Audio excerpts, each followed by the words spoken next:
Hello, everybody, and welcome to another edition of The Mormon Atheist. Okay, apostate congregation, like and subscribe to the channel if you haven't already. We are going to get into some deep stuff for just to recap. This is a series, okay, and this is going to be episode 11, chapter 9. Okay, so in this series, we are talking about William Morgan's book, Illustrations of Masonry. And on this episode, well, let's say on the last episode, we stopped on page 52. And we are talking about the second or fellow craft degree, okay? And we're going through that. And you remember that this was the dress for the fellow craft degree right there. He was hoodwinked with the blindfold. The cable tow, which is the rope, is around his arm, not his neck, okay? And then we were just going through the steps and the motions. You can go back. I highly recommend starting from the beginning, but you can go back and watch that, the last episode. It will pick up right where we left off in this episode. Okay, so apostate congregation. That was a horrible recap, but that's okay. It's early in the morning, and let's get going here. So we're on page 52, and I told you that I would start out with the sentence before, right? And then I would tell you where we left off on the last episode, okay? And then we'll just steamroll along here. All right, so furthermore, do I promise and swear that I will not wrong this lodge, nor a brother of this degree, to the value of 2 cents, knowingly, myself, nor suffer it to be done by others in the power to prevent it. All right, this is where we left off right here. On the last episode, that's where we stopped. This episode, this is where we begin.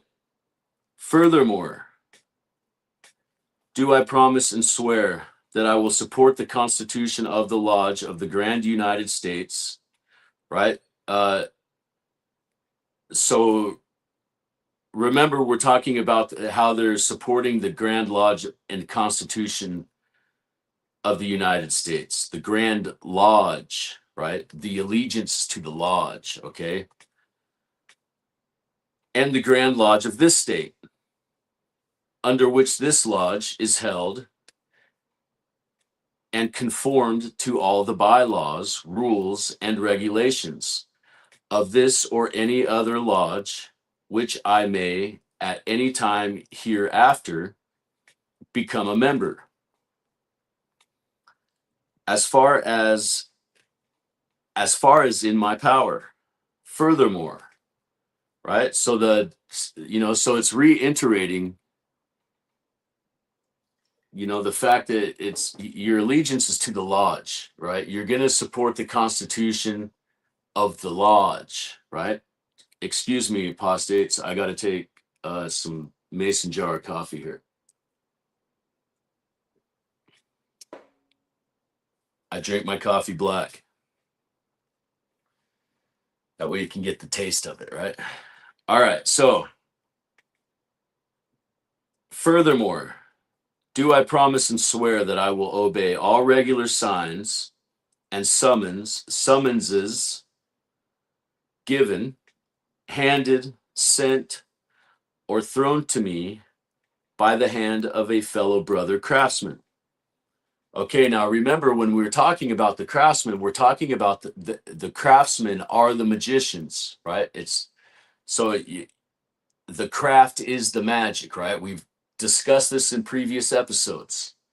Okay, the craft is the magic. All right.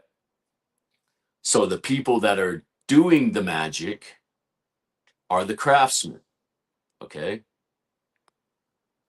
Or from the body of a just and lawfully constituted lodge of such, provided that it will be within the length of the cable toe or square and angle of my work, right? The cable toe or square and angle of my work. Furthermore, do I promise and swear that I will be adding and assisting all poor and penniless brethren, fellow crafts. Okay, so right there, right? Okay, let's pause right there. Now, when we talk about the church,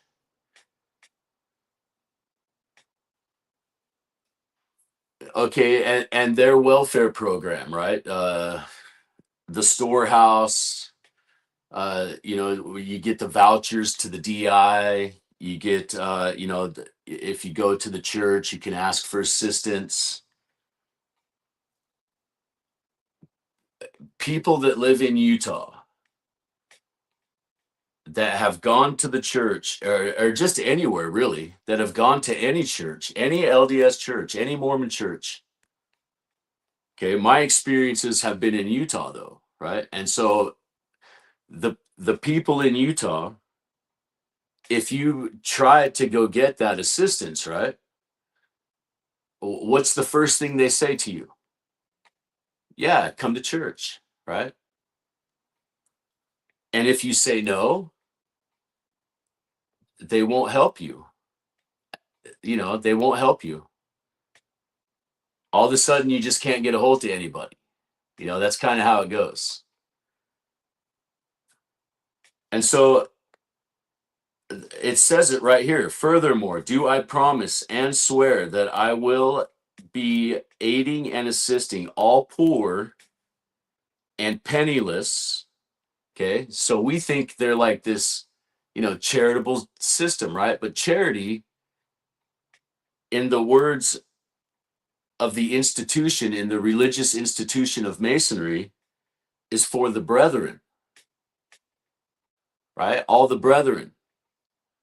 I promise poor and penniless brethren, fellow crafts, their widows and orphans. Okay, right here, their widows and orphans. So, what is in all of the anti-Mormon books? Okay, this thing called celestial marriage. There is no polygamy in these books, right? They describe celestial marriage in these 1800s books, right? And so, we know it's not polygamy. Joseph Smith did not practice polygamy. He practiced celestial marriage, spiritual wifery, right? Is another thing they call it. But right here, okay, their widows and orphans, whatsoever disposed round the globe, they applying to me as such, as far as in my power, without injuring myself or family. Okay. So it's legitimately in the code. Like I don't mean code like secretive code. I mean it's in the you could call it doctrine, I guess, right? It's in the doctrine, right? It's in the rules and regulations of the lodge. Is you take care of your widows, or you take care of the widows. And what are all of the stories? Joseph Smith was taking care of these widows, right?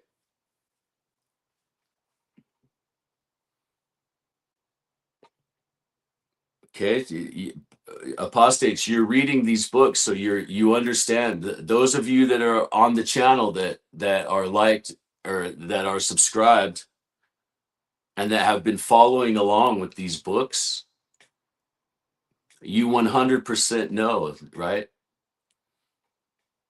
I mean, John Beadle is a gold mine for that. John Beadle is a gold mine for that because he legit describes celestial marriage in his book. And there's several others that do too, right? Okay, let's keep going. To all which I I do most solemnly and sincerely promise and swear, and not to mention, Joseph Smith is not even a real freaking person. So, what is this celestial? What is this? What is this rumor? Do you understand me? Okay. And swear without the least hesitation, mental reservation, or self evasion of mind in me whatever, binding myself under no less penalty than to have my left breast torn open and my heart and vitals taken from thence and thrown over my left shoulder and carried into the valley of Jehoshaphat. Okay, here's another word that you got to pay attention to, congregation. So, Jehoshaphat, the valley of Jehoshaphat. All right.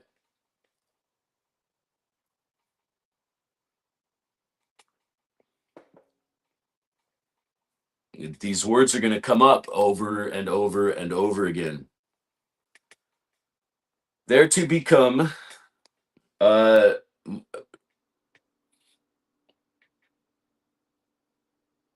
my vitals taken from thence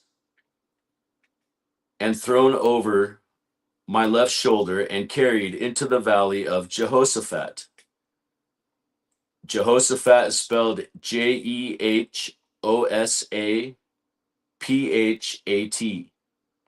There to become a prey to the wild beast of the fields and vulture of the air. Wow, that's explicit, huh? If ever I should prove willfully guilty of violating any part of this my solemn oath or obligations to a fellow craft mason, so help me God. You see, everything is about the fellow craft mason. It's all about, like, in Mormonism, what is it? It's all about the fellow Mormon, right? Steadfast in the due performances of the same. Detach your hands.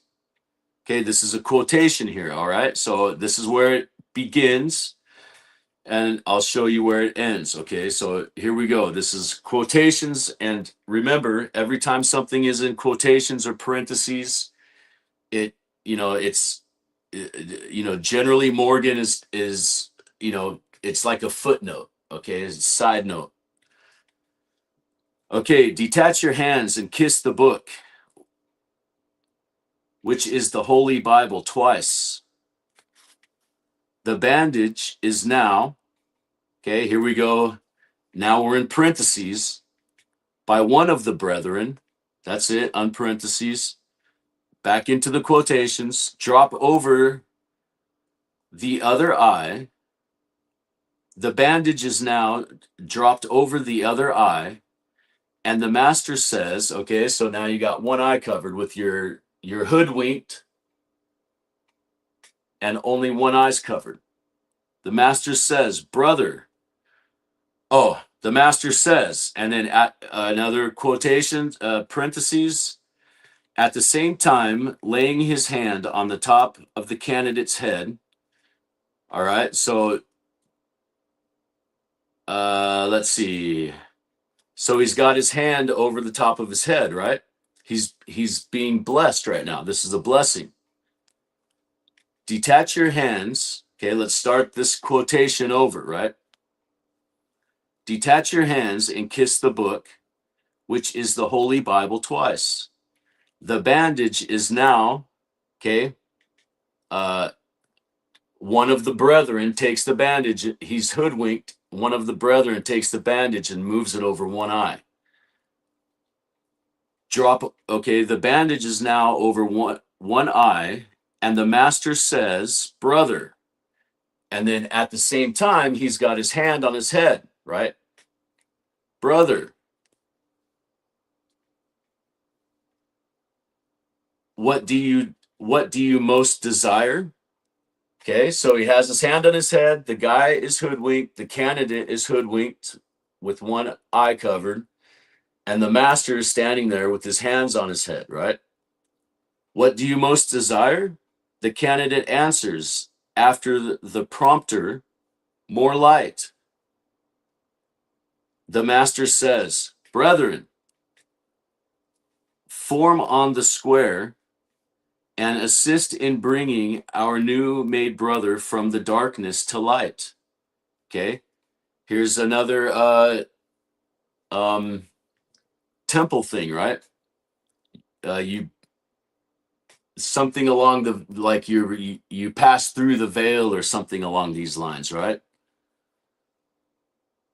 You're being, brother, darkness from light, and God said, let there be light, and there was light. Oh man. At this instant, all the brethren clap their hands and stamp on the floor as in the preceding degree. Remember how he says they stamped so loud that somebody would think a calamity was happening? The master says to the candidate, brother, what do you discover different from before? The master says, after a short pause, you now discover one point of the compass elevated above the square, which donates light in this degree.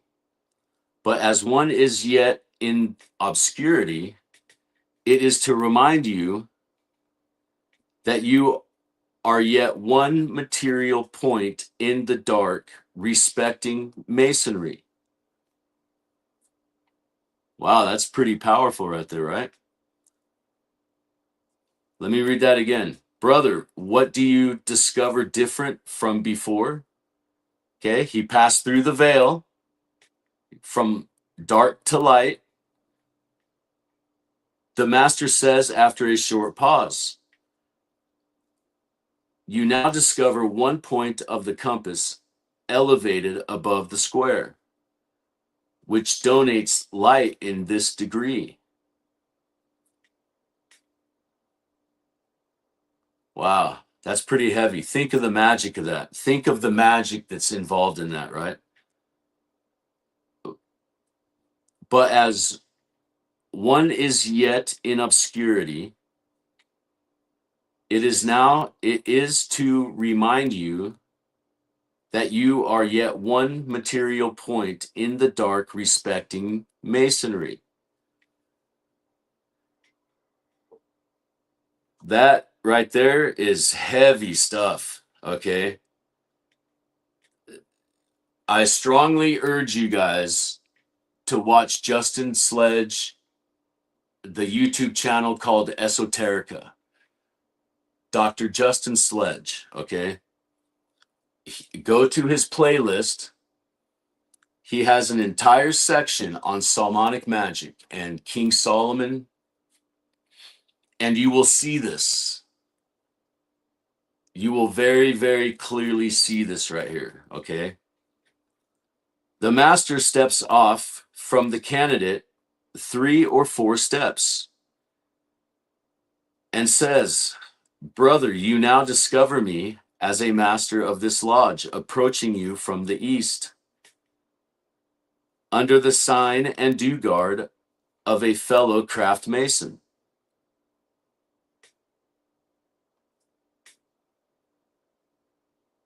Wow, reading this stuff out loud, apostates. Wow, reading this stuff out loud really is a lot different than just reading it to myself, right? I really strongly urge people to go watch Esoterica, the YouTube channel. Dr. Justin Sledge, he is a legit PhD scholar in esoterics. Okay. And I urge you, okay, do as I do, as near as you can, and keep your position. The sign is given by drawing your right hand flat with the palm of it next to your breast, across your breast, from the left to the right side, with some quickness, and dropping it down by your side. The do guard is given by raising the left arm until part of it between the elbow and shoulder is perfectly horizontal, and raising the rest of the arm in a vertical position, so that that part of the arm and elbow, so that part of the arm below the elbow and that part above it form a square. This is called the do guard of a fellow craft mason. Right there is the picture of do guard of a fellow craft mason. All right, I can't tell if you guys can see that or not. There you go.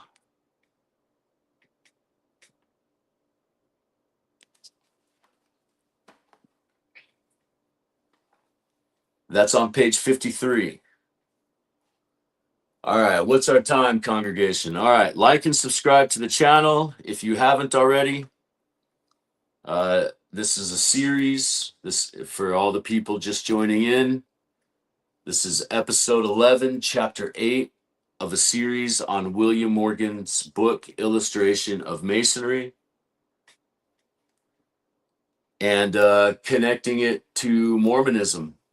Because, I mean, let's face it, anybody that knows anything about Mormonism, the level of Masonry is, you know, just like pretty damn hard to deny.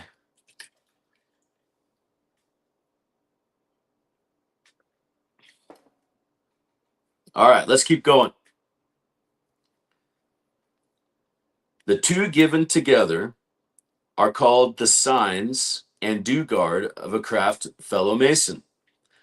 And they are never given separately, right? Remember that. They're never given separately.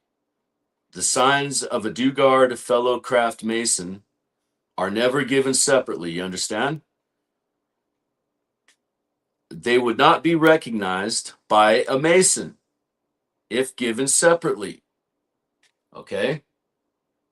That's important because what happens to Joseph Smith? Right?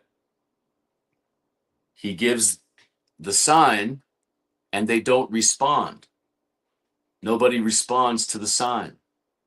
Okay? The master, by the time he gives his steps, signs, and do guard, arrives at the candidate, page 54, and says, "Brother, I now present you with my right hand in token of brotherly love, city of love, baby, and confidence. And with it, the pass grip and word of a fellow craft mason. The pass, or more properly, the pass grip, okay? The pass is the pass grip, all right? You got to pay attention to these words, right? Because this stuff comes up later. They just call it, you know, the pass, you know, and that's it, right? So, you know, a thought that just now popped into my mind was, and it came to pass. Okay, so anyways, it's called, the slang for the pass grip is called the pass, okay? Is given by taking Okay, so now he's going to describe it. The pass grip is given by taking each other by the right hand as though going to shake hands, and each putting his thumb between the fore and second fingers where they join the hand and pressing the thumb, right? Pressing the thumb between the joints. This is the pass grip of a fellow craft mason. Okay. There we go. There's some pictures. We're going to get in. The top picture is what we just described. We're going to get into the bottom picture here in a second.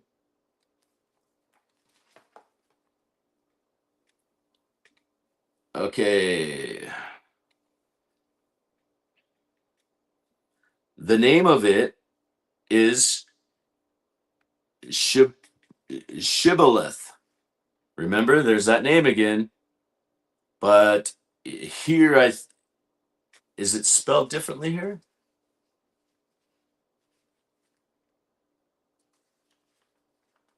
I don't know. We can go back. I'll spell it. And it's SHI. Oh no, it's not spelled differently. All right. Shibboleth.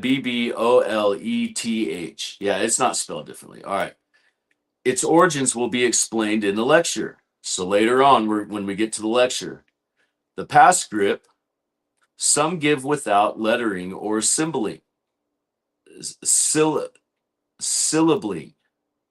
Lettering or syllabling. Remember the letters when he says you can either spell it out or cut it in half, right? So, and the example he used was Boaz.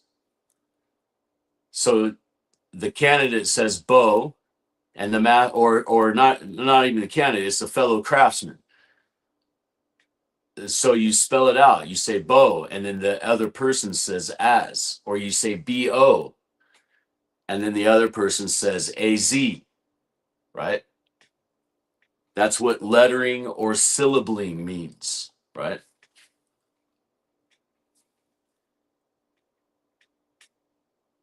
And others give it in the same way they do the real grip. The real grip of a fellow craft mason is given by putting the thumb on the joint of the second finger where it joins the hand and crooking your thumb so that each can stick the nail of his thumb into the joint of each other. Okay, and so here, that's the bottom picture down here. Okay, so there's your two pictures. This one down here, he says, is the real. This is the pass grip, and this is the real grip. This is the pass, and this is the real grip.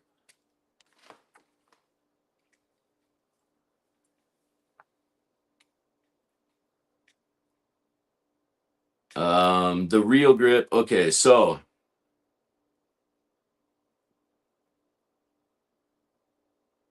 this is the real grip of a fellow craft mason. The name of it is Jachin. Okay, here we go, congregation.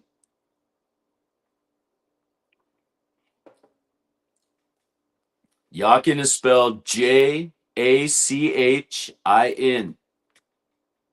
I pronounce it Jachin. I don't know. There's so many, just whatever. I call it the Jachin. The Jachin and Boaz. That's what I call it. It's spelled Jachin. That is the name of that grip. Okay. It is given in the following manner. If you wish to examine a person after having taken each other by the grip, ask him, what is this? Answer, a grip. A grip of what? Answer, the grip of a fellow craft mason. Has it a name? Answer, it has. Will you give it to me? Answer, I did not receive it. Neither can I so impart it. What will you do with it? Answer, I'll letter it or have it, right? Remember the lettering or have it. Answer, no, begin you. You begin. Answer, Jachin. Answer, Jachin. Right, brother. Jachin, I greet you. Okay? As the signs, do guards, grips, password, grips, words, passwords, and their several names comprise pretty much all the secrets of Masonry. Okay, so there you have it. And in 1827, that's all there is. That's all you get. The hands, the grips, and all the information necessary to pass us as Masons. I intend to, and see, so that right there is what gets misconstrued about William Morgan. And all the information necessary to pass us as Masons. Okay? I intend to appropriate a few passages in the latter part of this work to exclusive purpose of explaining them. I shall not, therefore, spend much time in examining them as I progress. Okay, so when he's later on, we're going to get deep. After the master gives the candidate and the pass grip and the pass grip and grip. Okay, so you got to give both of those. That's, you don't just give one or they won't be recognized. You understand? And their names, brother. He's after the master gives the candidate the pass grip and their names, he says, brother, you will rise and salute the junior and senior wardens. Okay. Remember when I told you that I think that my opinion is the junior and senior wardens are representations of, or let me say that again. Joseph Smith Jr. and Senior are representations of the junior and senior wardens. Okay. I said that in like the very, like, first or second video or something like that. Okay. As such, and convinced them that you have been regularly passed. Okay, let me start that over. After the master gives the candidate the pass, grip, and their names, he says, brother, you will rise and salute the junior and senior wardens. As such, and convince them that you have been regularly passed to the degree of a fellow craft mason and have got the sign and pass grip, real grip, and their names. Here's here's in parentheses. I do not here express it as expressed in the lodges generally. The master generally says, here, quotations, you will arise and salute the wardens and convince them that you will and that you have got the sign, pass grip. Okay, so now we're going into just one. So instead of calling it the junior and senior wardens, it's just the one, right? Okay, so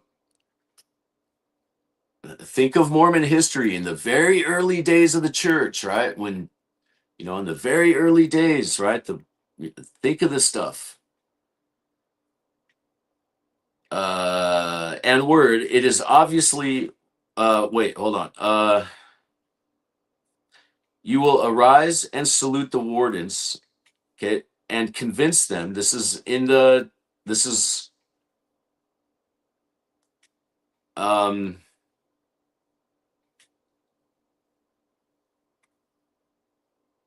This is what is expressed in lodges generally, okay, is this quotations, right?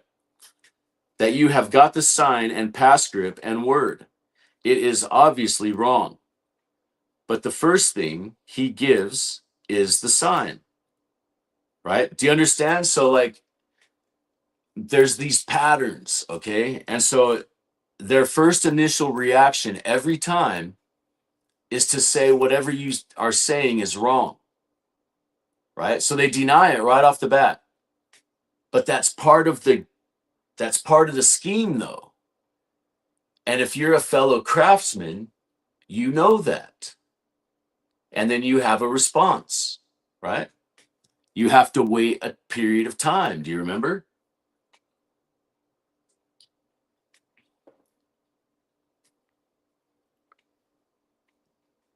It is because the first thing he gives is the sign. Okay. So if you do this stuff out of sequence, it's wrong.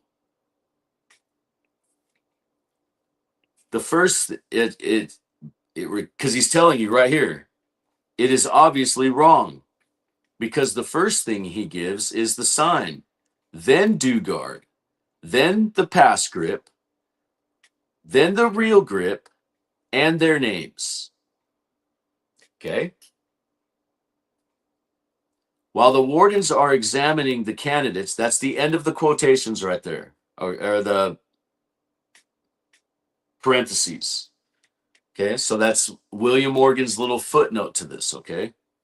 While the wardens are examining the candidate, the master gets an apron and returns to the candidate and says, "Brother, I now have the honor of presenting you with a lambskin," right? What was Joseph Smith? Or white apron as before, which I hope you will continue to wear with honor to yourself and satisfaction to the brethren. You will please carry it to the senior warden in the West, who will teach you how to wear it as a fellow craft mason, right? Once again, you got to go be re-educated, right? The senior warden ties on his apron and turns up one corner of the lower end of the apron and tucks it under the apron string. The senior deacon then conducts his pupil to the master, who has by this time resumed his seat in the east, where he has, I mean, just picture this. Like, can you just picture the stuff? Like, they're in a room, they got their chairs, right? One's east, west, south, right? The north is left open, okay?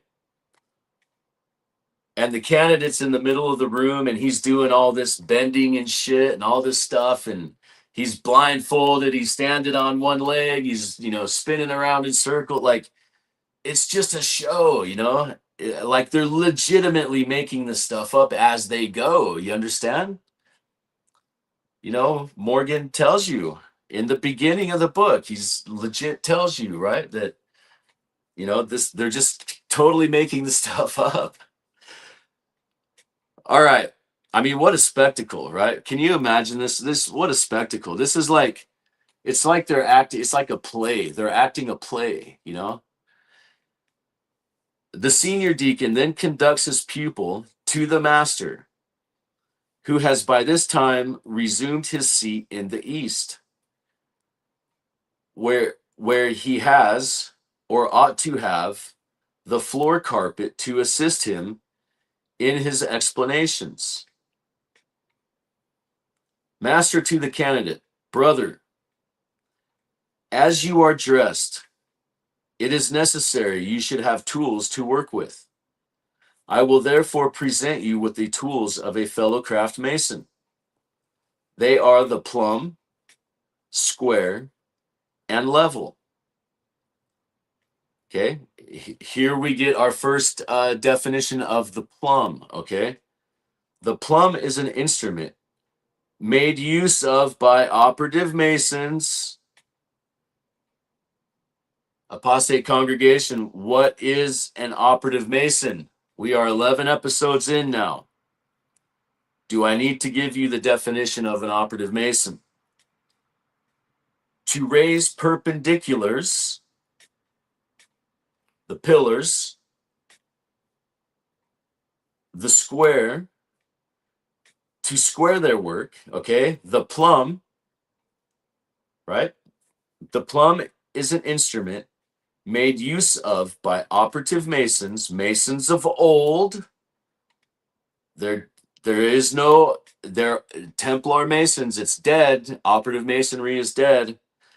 What we are talking about right now in these books is speculative Freemasonry, a new creation, something that is being created. What is this Mormon story? Joseph Smith created something, right? He created this religion, right? The plumb is an instrument made use of by operative Masons to raise perpendiculars, the pillars, the square, to square their work, and the level to lay horizontals. But we, as free and accepted Masons, I told you it would come up again in the last episode. Okay, so please understand, this is something new. Operative Masonry is dead. This is speculative Freemasonry, something new.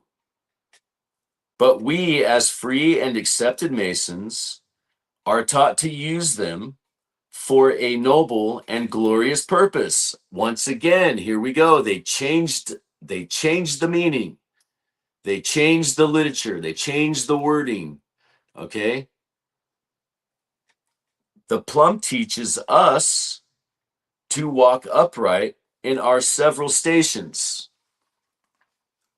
In magic, what is a station? Before God and man, squaring our actions by the square of virtue, and remembering that we are traveling on the level of time to that undiscovered country from whose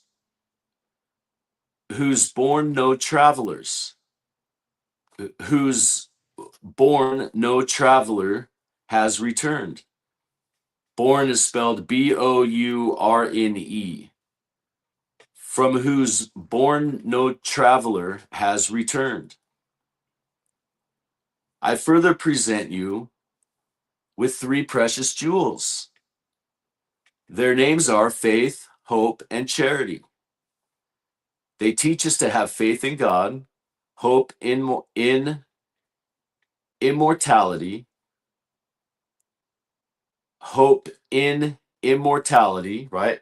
The immortality is to the lodge, right? So the church, the immortality of the church, right? And charity to all mankind.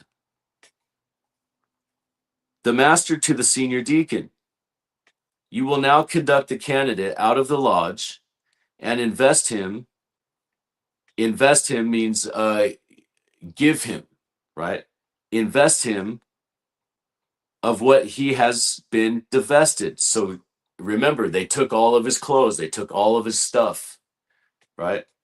So they divested him. So now they're going to invest him.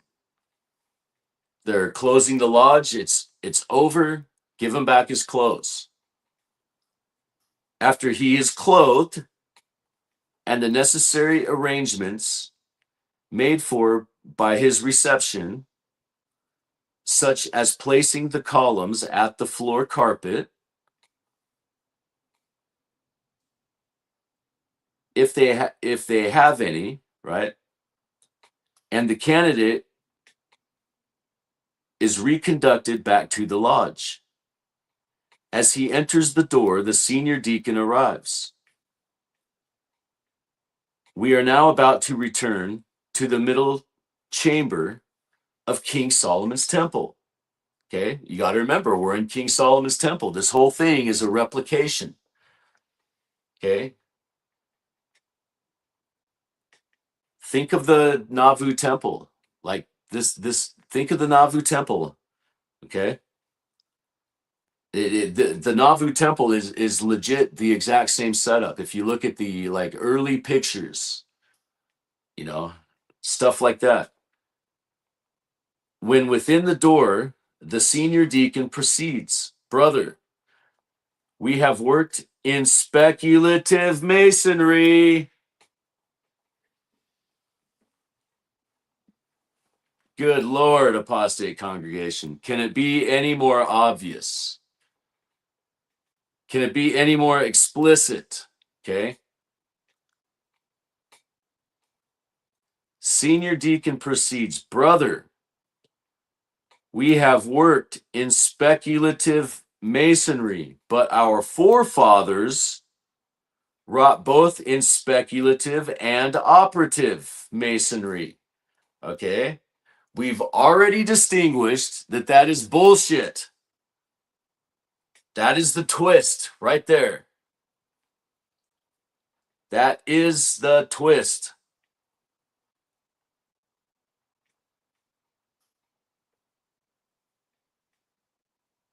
But our forefathers wrought, WROUGHT, in both speculative and Freemasonry. Let me reread that, okay? Because this is so important right here, apostate congregation. This is in quotations. We are now about to return to the middle chamber of King Solomon's temple. When within the door, the senior deacon proceeds, brother, we have worked in speculative masonry, but our forefathers wrought both in speculative and operative masonry. Okay, that is the twist. There's the ruse right there. Okay, stamp that on this video right there. They worked at the building of King Solomon's temple. So, apostates, I'm going to stop right there for 1 second. All right. Please understand when you read the testaments, the Testament of Solomon and the treaties of Solomon, the people that build Solomon's temple are the demons. Okay.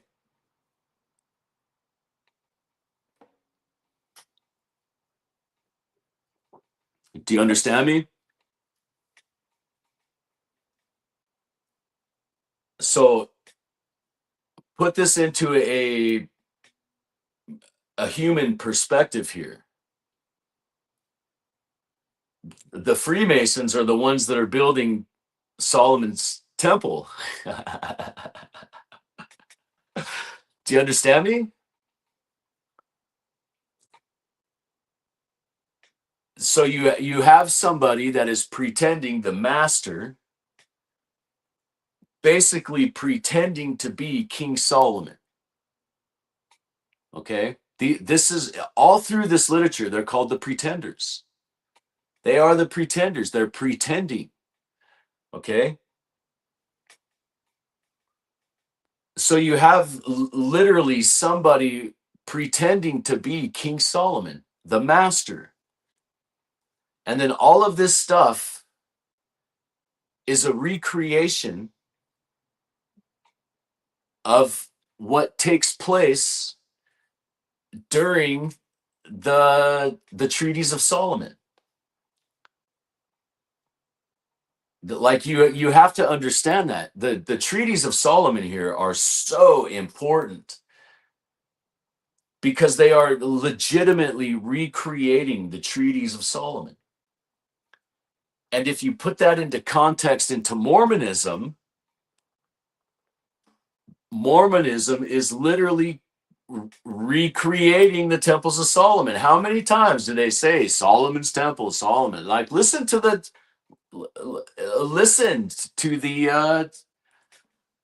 what are they called, man? The conference. Listen to the conferences. Listen to that shit. It's all over. Solomon's temple, Solomon this, King Solomon that. It's all over. So the prophet is pretending to be King Solomon. And all of us are the little demons that are building the Temple of Solomon. Do you get it? I mean, it legitimately says that in here. Okay? Not in those words, but it's in here. Okay? I mean, right here, right? They worked at the temple, at the building of King Solomon's temple and many other Masonic edifices. They wrought WROUGHT. They wrought 6 days. They did not work on the seventh, because in 6 days God created the heavens and earth and rested on the seventh day. The seventh, therefore, I mean, gee, apostates, like, could you be like recreating anything? Like, this is they're like, I mean, fuck, man. Like, it's so obvious here, right? Therefore, our ancient brethren consecrated as a day of rest. How the fuck do they know that? They don't know that. Okay, they're making it up as they go, thereby enjoying more frequent opportunities to contemplate the glorious works of creation and to adore their great creator. Who have we already established in this lodge, in this context, is the creator, the Grand Master. So you have a day to contemplate the Grand Master. Okay.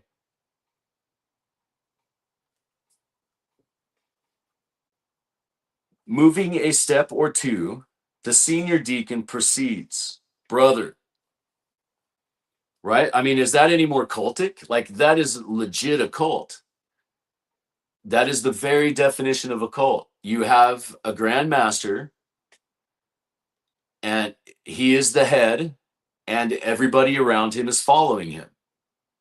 Right? And you go through this initiation process,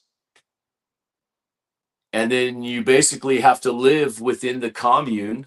You can live in free society, but how you differentiate from each, like how you distinguish who is by these signs, these pass scripts and words, right? So this, like, does it scream cult anymore, right? Like, think of the Danites, think of this stuff, think of early Mormonism. They legitimately had this stuff, right?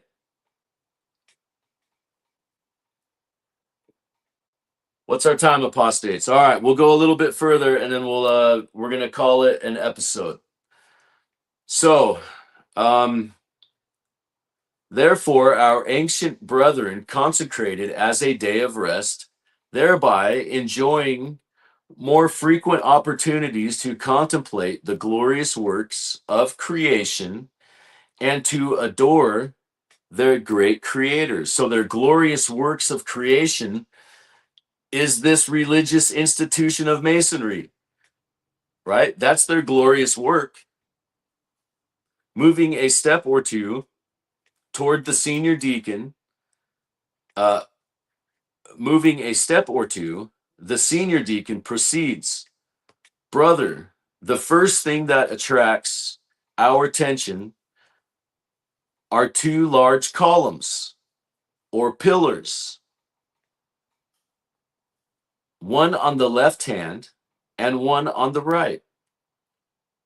The name of the one on the left hand is Boaz and denotes strength. The name of the one on the right hand is Jachin. All right. Boaz is spelled B-O-A-Z. Jachin is J-A-C-H-I-N and denotes establishment. Okay, so there's your two columns. That is what the columns mean right there.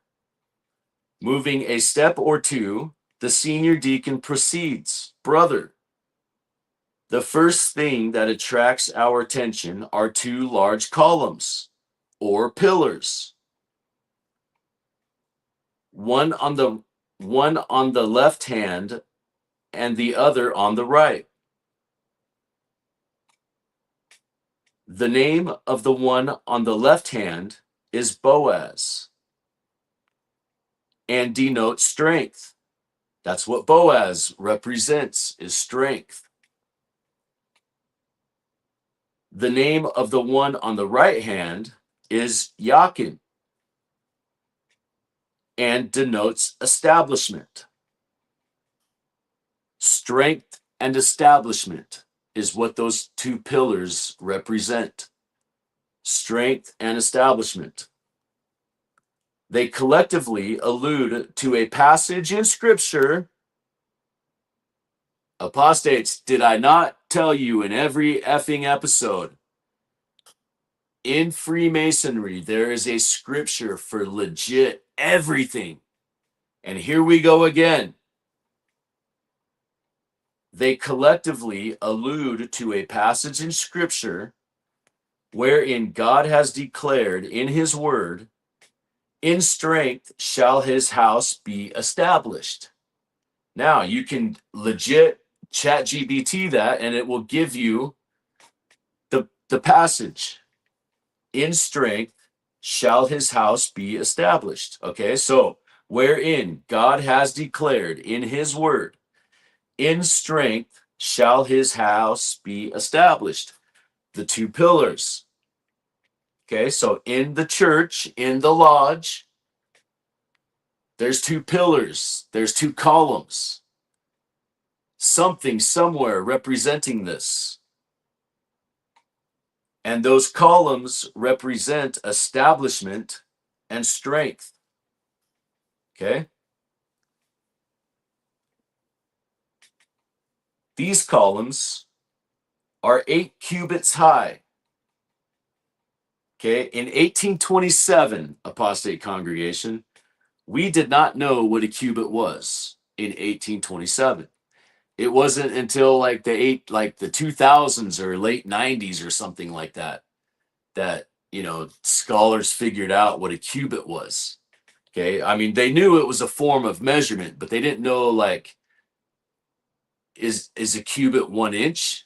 Is it 10 feet? Is it 100 feet? Like, what is a cubit? They knew it was a source of a measurement, but they didn't know if it was 10 feet, 20 feet, 30 feet. They had no idea. A centimeter. So for this to say these columns are 18 cubits high, okay, they're directly lifting that cubits out of the Bible, right? 12 in circumference and 4 in diameter. They are adorned with two large chapiters. Chapiters. Chapiters. One on each. So on top, the globe that's on top of those columns is called a chapiter. Chapiters. One on each.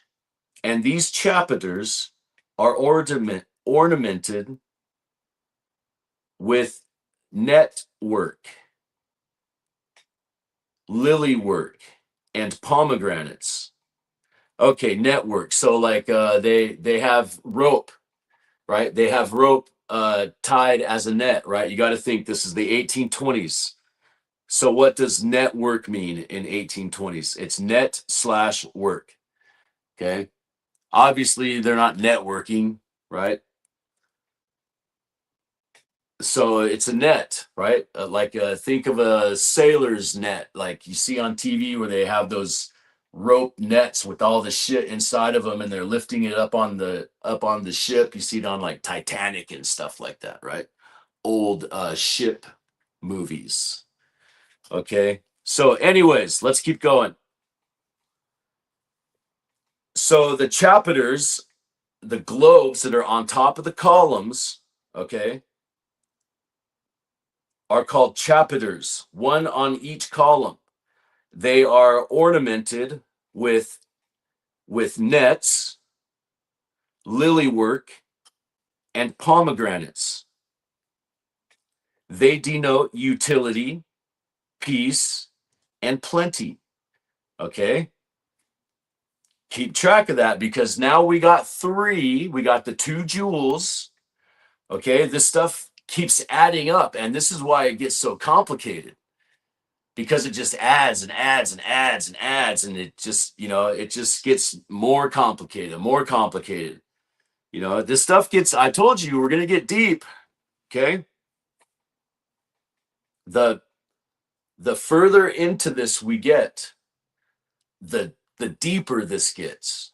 So definitely stay tuned and subscribe to the channel, like it, all that stuff, because we're going to get into Solomon Southwick eventually. He's next. He's on deck. Okay, so that's a precursor. All of you apostates that are follow along and that are subscribed, get your Southwick book out because we're gonna go through it, and this book is gonna stun you. Okay. Okay. What's our time? Let's finish out this page. We're almost done. Okay, the columns are 18 cubits high, 12 in circumference, 12 cubits round, and 4 in diameter.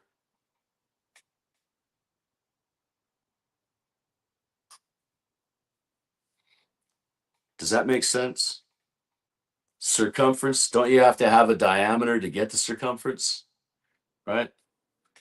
Okay, anyways, I don't know. Anyways, maybe I'm missing something there. But anyways, they are adorned with 2 large chapiters, one on each. And these chapiters are ornamented with net work, lily work, and pomegranates. They denote unity, peace, and plenty. The network, the networkings, right? The from its connection denotes union, right? Like a spider web, right? Denotes union. It means union. The net means union. The lily, from its whiteness, purity and peace. Okay? Purity and peace is what the lily means. And the pomegranate, from the exuberance of its seed, exuberance of its seed denotes plenty. So the pomegranate means plenty. Oh, wow. It gets even deeper. I was wrong. Holy shit. They also have 2 large globe balls, one on each. Wow. I thought those were the globes. Holy shit. I thought the chapiters were the globes. Wow. Okay. That's interesting. They also have 2 large globes or balls, one on each. That's where we're going to stop, apostates. We are going to get into the globes on page 57. Oh, and this just keeps getting deeper and deeper. We're going to get into the 7 golden candlesticks. Okay. I mean, this is all magic, man. Geometry, like it's Corinthians, you know. What's one of the names here? Let's get into the name here. Where I just saw Zaradatha. Zaradatha, Zaradatha.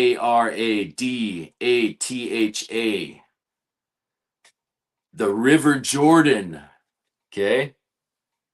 Come on, people in Utah. You know the Jordan River. Why is the Jordan River in an 1827 book? Okay, apostate congregation, that's it. Like and subscribe to the channel if you haven't already. Thank you for following along in the series. This ends episode 11, chapter 9. And remember, apostates, we are not monetized. This channel will never be monetized. So the only way you can support this channel is to like the videos, subscribe, share, tell your friends. And we are going to begin the next episode on page 57. So let me read right now what I will read in the next episode to let you know where we left off and where we picked up, and then I will reread the same thing again in the next episode and point out this is where we stopped last time. This is where we're picking up. So they also have two large globes or balls, one on each. That's where we stop today, where we pick up on the next episode. These globes or balls contain on their convex surface all the maps and charts of the celestial and terrestrial bodies. End. Okay. Apostate congregation, thank you, thank you, thank you. We are on page 57. We will continue the next episode on page 57. And remember, apostate congregation, in the words of the late, great Solomon Southwick, the ashes of Morgan will rise again. And here we are, apostate congregation. We are William Morgan. Okay. Thank you. And we will see you on the other side.